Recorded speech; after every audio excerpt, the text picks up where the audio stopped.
Welcome to Viewpoints. I'm Heather Isvaron, and with me today is Colonel Bentley Nettles, General Counsel for Texas National Guard. Welcome, Bentley. Thank you.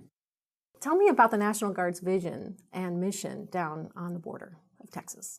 Well, it's been pretty exciting. As you know, Governor Perry made an announcement and he activated 1,000 Texas Guardsmen to go to the border and help secure it. As you know, the Guard is a traditional force. You know, we're 23,500 of us in Texas, but only 10% of those are, like myself, active. The rest are bankers, doctors, lawyers in their civilian practice. So when they called them, we had to set up a MOB station to bring them in, process them. What's a MOB station?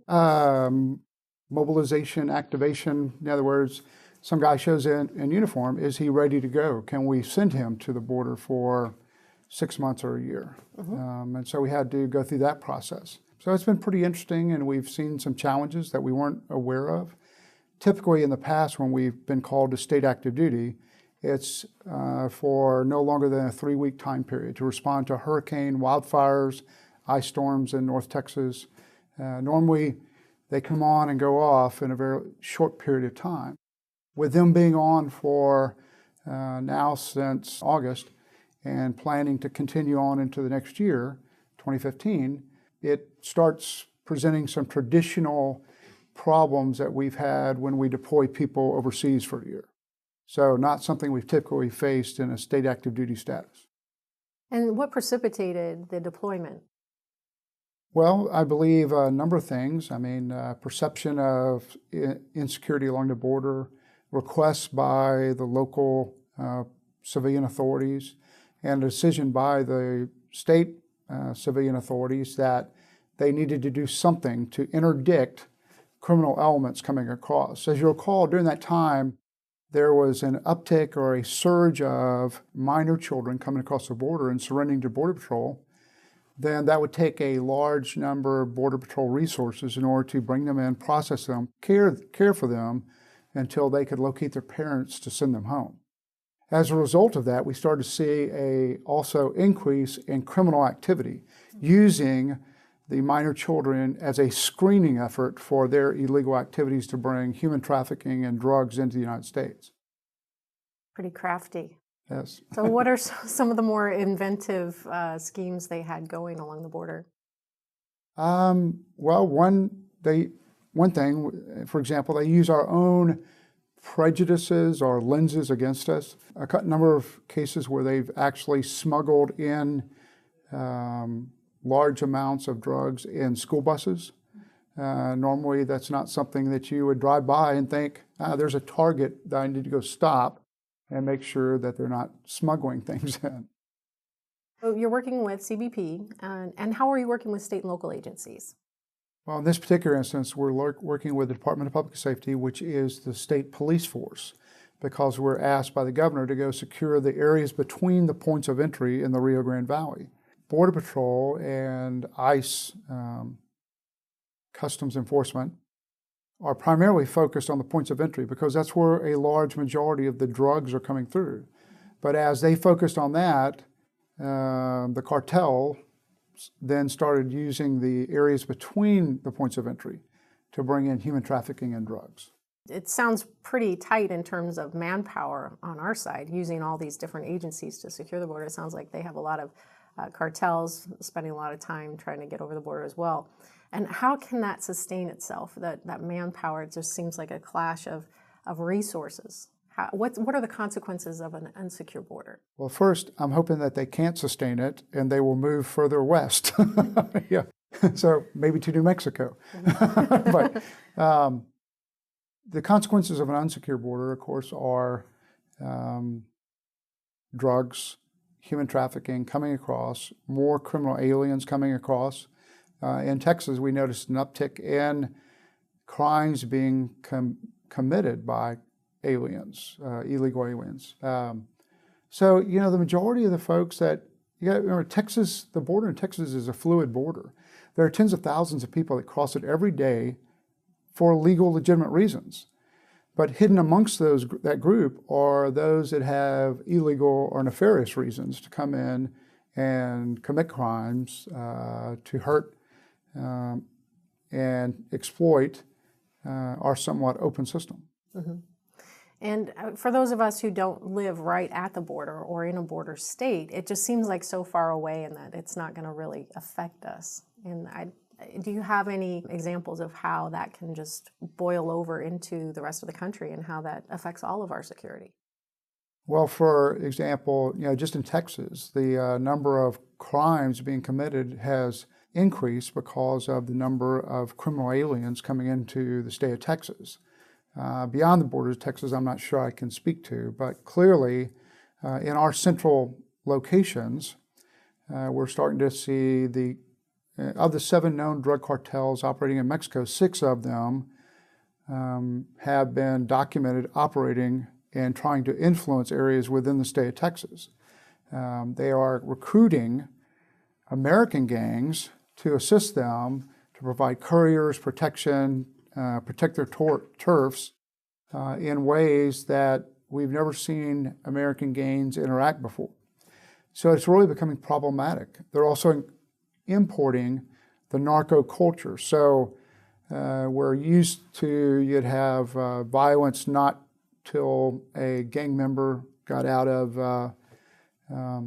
their pre-pubescent years, in their teenage years. Now, 11 to 14-year-olds are getting involved in carrying weapons and being initiated into gang narco culture by extreme violent actions. And is there an uptick in all this activity? I mean, if you look at it from a more 30,000-foot level, is there a reason why there's so much more activity now as opposed to maybe 5 years ago? Well, I think it tends to run in cycles, and certainly the weather in Texas can impact it. But quite frankly, the federal government's policies on amnesty, or belief of amnesty, has caused initially the surge that we experienced with the minor children coming across the border.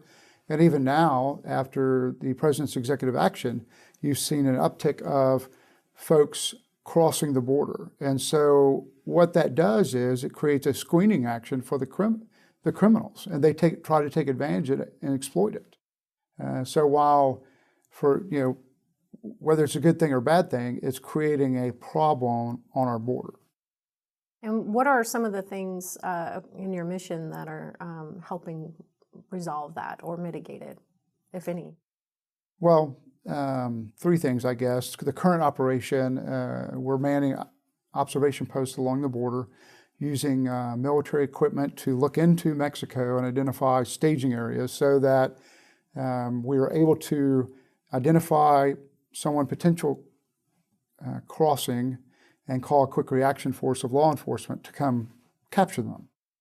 So the Rio Grande Valley, a very small portion of the 12,050 miles of Texas border, has become much more secure. And what that essentially has done is move some of those activities further west into terrain that is not only difficult for the cartel members, but also difficult for law enforcement. But it's less populated, less water available for them, so it becomes much more difficult for them to cross. And they're more visible when they're crossing because they can't hide amongst the population. If you got 100 miles and there's 5 people in it, 10 people coming across catches your attention. Right. Well, you were talking about the speed with which an operation on that side could move. Can you tell us more about that? Sure. One of the procedures or techniques we've observed in the cartel is they use scouts on both sides of the border, identifying where the vulnerabilities are, the seams and gaps between the overlaid law enforcement organization. So when they identify that, they will stage, and once they stage and they start to cross the border, within 5 minutes, they can cross and be in a stash house in the Rio Grande Valley. 5 minutes. 5 minutes. And so that's why it's really difficult to capture them unless you actually catch them in the act of crossing the border. And you got to realize, the Rio Grande River you can see across it, and in lots of places you can literally walk across. It's no more than a foot or 2 deep. So it's not a barrier to someone wanting to enter the country. So you'd mentioned earlier about the three things, and you'd mentioned moving the folks in the cartels west to kind of make it harder for them to cross the border. What are the other two ways you're helping to mitigate?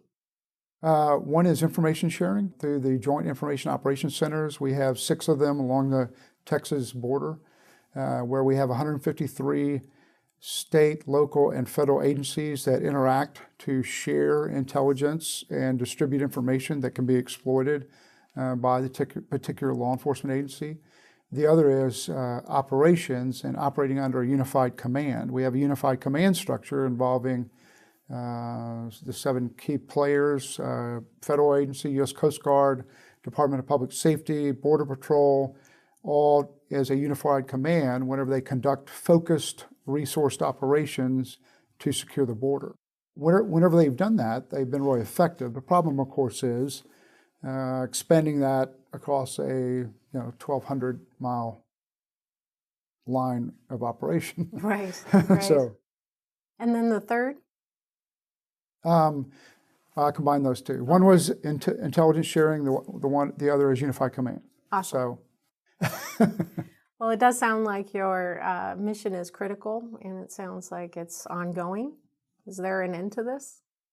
well, we have a new governor that's been elected, so we'll see what he decides to do. The problem is not going away. We've just tamped it down momentarily. We'll see how we're asked to respond to civilian authorities in the future. Well, Bentley, thank you so much for your time today. Thank you.